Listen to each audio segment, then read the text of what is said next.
तो rauvolfia vomitoria genetic diversity में जो एग्जांपल दिया है मेडिसिनल प्लांट का, यहाँ पर तो उसमें growing in different Himalayan ranges बोला है कि ये एक ऐसा मेडिसिनल प्लांट है जो हिमालय के डिफरेंट रेंज में उगता है। और in terms of potency and concentration of active chemical, उसके अंदर क्या मिलता है, एक एक्टिव केमिकल मिलता है रेसरपाइन नाम का। ठीक है, उस प्लांट के अंदर ये केमिकल होता है रेजरपाइन नाम का, जो प्लांट प्रोड्यूस करता है। तो उस वो कई सारे वी कैन से हिमालय की पहाड़ियों में मिल रहा है, और उसकी रेजरपाइन केमिकल की अमाउंट हर प्लांट में अलग अलग होती है। ठीक है, हर प्लांट में अलग अलग लेवल का रेजरपाइन पाया जाता है। तो वो क्यों पाया गया, प्लांट तो एक ही है, वो इसीलिए पाया गया बिकॉज जेनेटिक डाइवर्सिटी है उन प्लांट्स में, सबके डीएनए क्या है, अलग अलग है। फिर इंडिया में ये बोला गया है कि 50,000 जेनेटिकली डिफरेंट स्ट्रेन्स है राइस के, और 1000 वेराइटी है मैंगो की। तो इस वजह से राइस और मैंगो में भी काफी जेनेटिक डाइवर्सिटी पाई जाती है। अब सेकंड लेवल की जो डाइवर्सिटी होती है वो स्पीशीज डाइवर्सिटी होती है। तो डाइवर्सिटी जो स्पेसिफिक लेवल पे होती है, स्पीशीज लेवल पे होती है, उसे स्पीशीज डाइवर्सिटी कहते हैं। वेस्टर्न घाट्स में सबसे ज्यादा अमाउंट में एम्फीबियन के स्पीशीज मिलते हैं, डिफरेंट डिफरेंट स्पीशीज मिलते हैं, और ईस्टर्न घाट से ज्यादा मिलते हैं। तो ये बोलते हैं western Ghats are more having more species diversity of amphibians than eastern Ghats. उसके बाद इकोलॉजिकल डाइवर्सिटी बोला है at the ecosystem level. India में इकोसिस्टम के लेवल पे भी काफी सारी डाइवर्सिटी मिलती है, मतलब तरह तरह के इकोसिस्टम मिलते हैं। कहीं पे डेजर्ट मिलते हैं, कहीं पे रेन फॉरेस्ट मिलते हैं, कहीं पे मैनग्रोव्स मिलते हैं, कोरल रीफ्स मिलते हैं, वेटलैंड्स मिलते हैं। तो इंडिया में कई तरह की बायोडाइवर्सिटी है। ठीक है, अब तो इस तरीके से 3 लेवल में बायोडाइवर्सिटी मिल सकती है, genetic level, species level, ecological diversity. It has millions of year of evolution to accumulate as rich diversity. बहुत टाइम लगा इतनी डाइवर्सिटी होने के लिए, but we could lose all the wealth in less than 2 century. 200 साल में ही खत्म भी हो सकती है अगर हम इसको चेक नहीं करें, अगर हम इसको इसका इम्पोर्टेंस नहीं समझे। तो इसका इम्पोर्टेंस सब चीजों के लिए जरूरी है। अब how many species are there on the earth and how many in India, ये नेक्स्ट पैराग्राफ है, इसको पढ़ो। IUCN international union of conservation of nature ने 2004 में बताया है कि 1.5 से ज्यादा मिलियन स्पीशीज की प्लांट्स अर्थ पे अवेलेबल हैं। और क्या बताया है, उसको रीड करना है आपको। इसके अंदर कुछ फिगर्स दे रखी हैं। एस्टिमेट, पहले सम एक्सट्रीम एस्टिमेट्स होते थे कि 20 to 50 मिलियन बायोडाइवर्सिटी है, और साइंटिस्ट जिसने साइंटिफिकली एस्टिमेट लगाया था, रॉबर्ट मे नाम के साइंटिस्ट ने एस्टिमेट लगाया था साइंटिफिकली, जिसने 7 मिलियन स्पीशीज को बोला था।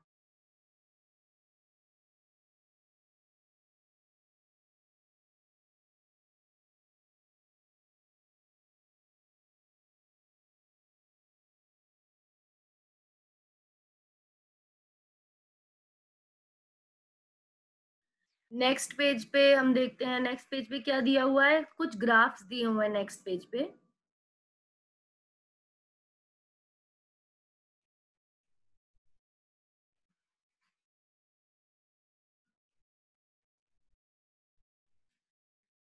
ये ग्राफ्स दिए हुए हैं जिसमें अलग अलग ऑर्गेनिज्म की बायोडाइवर्सिटी का कंपेयर किया। ग्राफ्स ही दिए हैं कि कुछ और है, ग्राफ्स है ना अगले पेज पे।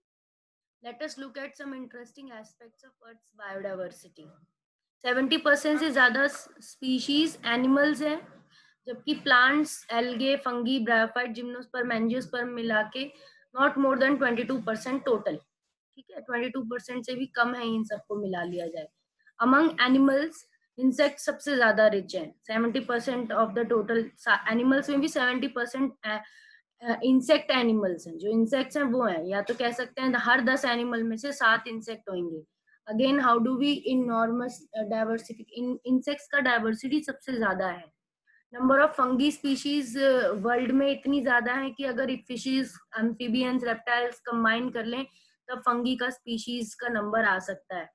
और उसको शो कर रखा है 15.1 में। ठीक है, तो इस तरह का ग्राफ से हमें तरह तरह की डाइवर्सिटी के बारे में पता चल सकता है। ग्राफ इम्पोर्टेंट है, एग्जाम में आते हैं।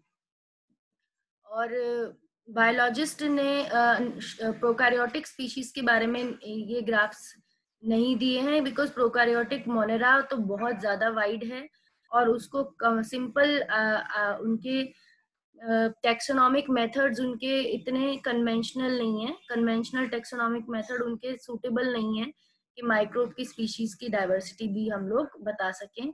और अगर हम बायोकेमिकल और मॉलिक्यूलर क्राइटेरिया को इस ग्रुप के लिए यूज करें तो वो भी सही से और यूज करने पर जब हम डीएनए लेवल पर अगर बैक्टीरिया की बायोडाइवर्सिटी को चेक करेंगे तो हमें पता चलेगा कि वो भी बहुत ज्यादा मिलियंस में भी हो सकती है, माइट रन इनटू मिलियंस। यानी मोनेरा वाले किंगडम के मेंबर सबसे ज्यादा डाइवर्स हो सकते हैं। ठीक है, तो ये एक रफ आइडिया लगाया है बायोडाइवर्सिटी का कि किस तरीके से ऑर्गेनिजम्स में बायोडाइवर्सिटी है। आगे बताया है इंडिया के बारे में, बोला गया है कि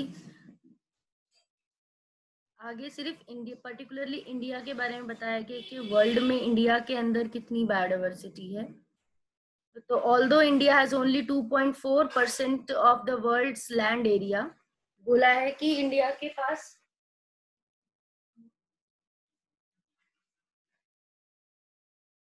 इंडिया के पास 2.4% वर्ल्ड का जमीन का एरिया है। Its share of global diversity impressive 8.1%, पर उसका बायोडाइवर्सिटी का शेयर जो है वो 8.1% से ज्यादा है। That is what makes our country one of the 12 mega diversity countries in the world, जो हमारी कंट्री को 12 मेगा डाइवर्सिटी कंट्रीज वर्ल्ड की में से एक बनाता है। और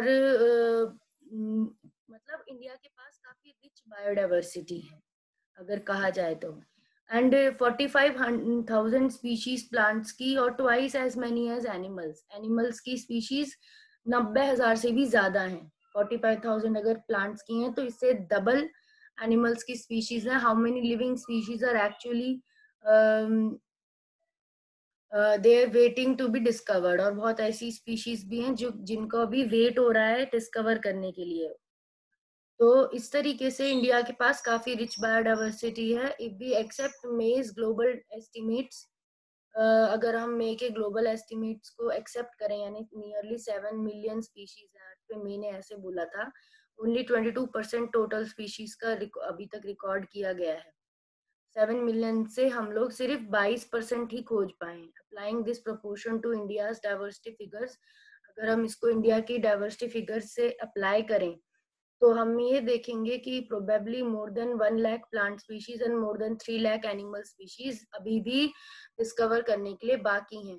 would we able to complete the inventory of biological wealth of our country, क्या हम ये लिस्ट पूरी कर पाएंगे? इन्वेंट्री मतलब होता है लिस्ट होता है, तो हम क्या अपनी कंट्री की प्लांट और एनिमल की स्पीशीज का नाम लिख के लिस्ट पूरी कर पाएंगे कि नहीं कर पाएंगे? Consider the immense trained man power taxonomist and the time required to complete the job. कितना ज्यादा लोगों को की जरूरत पड़ेगी अगर हम पूरी लिस्ट बनाना इंडिया की, इंडिया में कितने एनिमल है, कितने प्लांट्स हैं, करीब से बनाने बैठे तो कितने सारे लोगों की मदद लगेगी, हम सोच भी नहीं सकते। नेचर्स बायोलॉजिकल लाइब्रेरी तो अभी खत्म भी हुई जा रही है, बहुत सारी ऐसी स्पीशीज हैं जो अभी तक खत्म भी हो चुकी हैं और हम उन्हें खोज भी नहीं पाए हैं।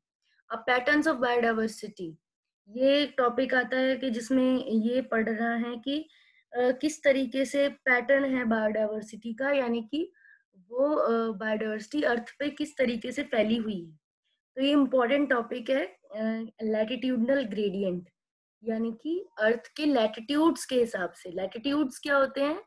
इमेजिनरी हॉरिजॉन्टल रीजन्स में अर्थ को अगर बांटो, अर्थ हमारी स्फेयर है, गोल है शेप में, तो अब उसके ऊपर लाइंस हैं, लैटिट्यूड्स हैं जो इक्वेटर से हॉरिजॉन्टल डायरेक्शन में ऊपर की तरफ बढ़ती हैं, पोल्स की तरफ, तो यही लैटिट्यूड्स कहलाती हैं। ठीक है, तो जैसे कि tropic of Cancer, tropic of Capricorn, जब हम छोटी क्लासेस में पढ़ते थे तो हमने इनको पढ़ा था कि लैटिट्यूड्स अर्थ की है। 0 डिग्री लैटिट्यूड इक्वेटर होता है, देन उसके दोनों तरफ नॉर्थ हेमिस्फेयर में भी और साउथ हेमिस्फेयर में भी लैटिट्यूड्स जैसे जैसे इक्वेटर से दूर जाते जाते हैं लैटिट्यूड्स का डिग्री बढ़ता रहता है, और पोल्स पे जाते हैं तो सबसे ज्यादा होता है। तो अभी इसी में यही बोला है कि diversity of the plant and animal is not uniform through out the world. पूरे दुनिया में प्लांट और जो एनिमल्स मिलते हैं वो कांस्टेंट नहीं है वर्ल्ड में, बट रेदर अनइवन डिस्ट्रीब्यूटेड है। अनइवनली डिस्ट्रीब्यूटेड है मतलब कहीं पर कुछ ज्यादा एनिमल्स प्लांट्स मिलते हैं, कहीं पर कुछ कम मिलते हैं। For many groups of animals और plants there are interesting patterns in diversity. और बहुत सारे ग्रुप प्लांट्स और एनिमल के ग्रुप के लिए इंटरेस्टिंग पैटर्न है डाइवर्सिटी का। The most well known being the latitudinal gradient in diversity. सबसे ज्यादा अच्छा जो एक पैटर्न देखने को मिलता है वो लैटिट्यूड में मिलता है डाइवर्सिटी का। ये लैटिट्यूड्स जैसे जैसे मतलब इक्वेटर से दूर जाते जाते हैं, पोल्स की तरफ जाते रहते हैं, वैसे वैसे डाइवर्सिटी क्या होती रहती है, कम होती जाती है। पोल्स के पास के लैटिट्यूड्स में तो डाइवर्सिटी ज्यादा होगी, और पोल्स की यानी पोल्स के इक्वेटर के पास यानी ट्रॉपिक्स में, ट्रॉपिकल लेवल में बायोडाइवर्सिटी ज्यादा होगी, क्योंकि वहां सन का अच्छा खासा सनलाइट पड़ती है, तो प्लांट ज्यादा उगते हैं तो एनिमल ज्यादा सपोर्ट होते हैं, तो पौधे भी ज्यादा मिलते हैं ट्रॉपिकल एरियाज में इक्वेटर के पास, और एनिमल्स भी ज्यादा मिलते हैं।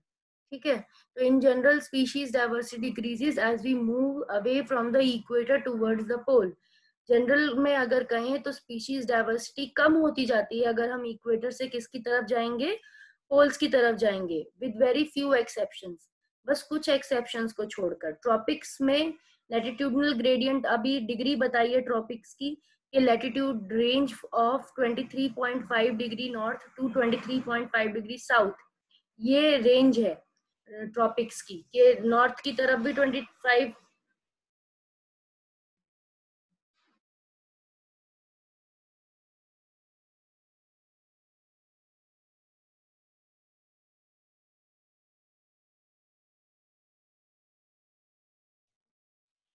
नॉर्थ और साउथ दोनों तरफ क्या है, 23 डिग्री, 23.5 डिग्री नॉर्थ और 23.5 डिग्री साउथ में ट्रॉपिक्स कहलाते हैं। इनमें ज्यादा स्पीशीज हैं। देन टेम्परेट और पोलर एरियाज की स्पीशीज टोटल मिला के भी ट्रॉपिक्स में ज्यादा स्पीशीज हैं। ठीक है, अगर टेम्परेट एरिया में मिलने वाली और पोलर एरिया में मिलने वाली स्पीशीज को ऐड भी कर दें तो भी ट्रॉपिक्स में मिलने वाली स्पीशीज ज्यादा है। कोलंबिया जो ऐसा एरिया है, कोलंबिया एक ऐसी कंट्री है जो कि इक्वेटर के पास है, और उसके अंदर नियरली 1400 स्पीशीज हैं बर्ड की। जबकि न्यूयॉर्क जो कि 41 डिग्री नॉर्थ में है, थोड़ा और दूर है, वो उसमें सिर्फ 105 स्पीशीज बचती हैं। और दूर जाने पर, पोल्स के पास जाने पर, ऐसी ग्रीनलैंड जो पोल्स के पास लोकेटेड है, ग्रीनलैंड 71 डिग्री नॉर्थ में, उसमें बर्ड की स्पीशीज कितनी बचती हैं, बस 56। तो कितना ज्यादा कमी आई। जो ट्रॉपिकल कंट्री कोलंबिया है उसमें 1400 स्पीशीज हैं बर्ड की, न्यूयॉर्क में 105 स्पीशीज मिलती हैं बर्ड की, और ग्रीनलैंड में 71 स्पीशीज मिलती है, सॉरी 56 स्पीशीज मिलती हैं। और India with much of its land area and tropical latitude, India का एरिया ट्रॉपिकल लैटिट्यूड में ज्यादा आता है, तो it has more than 1200 species of birds, उसके पास 1200 से ज्यादा स्पीशीज हैं बर्ड्स की। A forest in a tropical region like Ecuador has up to 10 times as many species of vascular plant as a forest of equal area and temperate region like the Midwest of USA. जो tropical region Ecuador में है उसमें लगभग 10 times ज्यादा species हैं vascular plants की। Forest of equal in a temperate region like Midwest of USA, USA में मिलने वाले फॉरेस्ट से इक्वाडोर में मिलने वाले, इक्वेडोर क्योंकि ट्रॉपिकल फॉरेस्ट है तो उसमें 10 गुना ज्यादा स्पीशीज मिलती हैं प्लांट्स की एज कम्पेयर टू यूएस में मिलने वाले forest. The largely tropical Amazonian rainforest, South America, has greatest biodiversity on Earth. अर्थ में सबसे ज्यादा जहाँ पे बायोडाइवर्सिटी मिलती है वो अमेजोनियन रेन फॉरेस्ट है, साउथ अमेरिका का अमेजोनियन रेन फॉरेस्ट, जहां पर more than 40,000 species of plants and 3,000 species of fishes, 1,300 species of birds, 427 mammals, 427 amphibians, 378 reptiles and more than 1,25,000 invertebrates. इतनी स्पीशीज मिलती हैं, तो सबसे ज्यादा स्पीशीज अमेजोनियन फॉरेस्ट में ही मिलती हैं, रेन फॉरेस्ट है वो, ठीक है।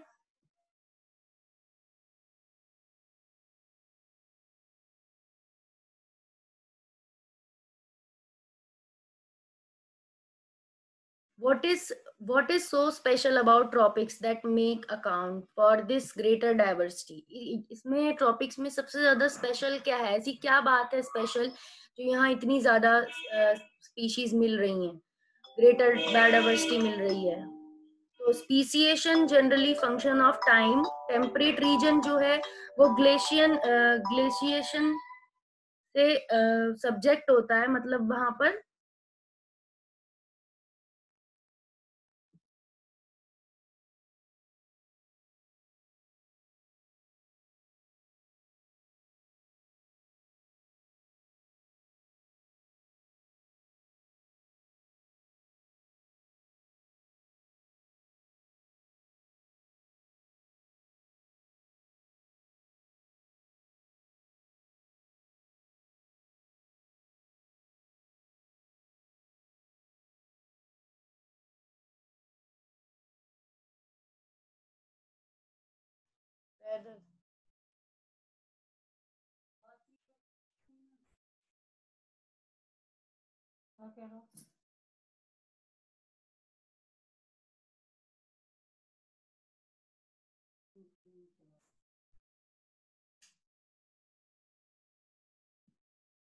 इकोलॉजिस्ट एवोल्यूशनरी बायोलॉजिस्ट ने दो हाइपोथेसिस दी हैं। Speciation is a generation of function of time unlike temperate region, frequent glaciation in the past tropic latitudes has remained and undisturbed for years. जो ट्रॉपिकल एरियाज हैं वो ग्लेशिएशन से disturb नहीं होते, इस वजह से वहां पर ज्यादा बायोडाइवर्सिटी मिलती है, क्योंकि वहाँ इवोल्यूशन स्पीसिएशन टाइम के हिसाब से होता रहता है, ऐसा पोल्स पे नहीं होता है। अब नेक्स्ट टॉपिक हम नेक्स्ट वीडियो में शेयर करेंगे। Thank you.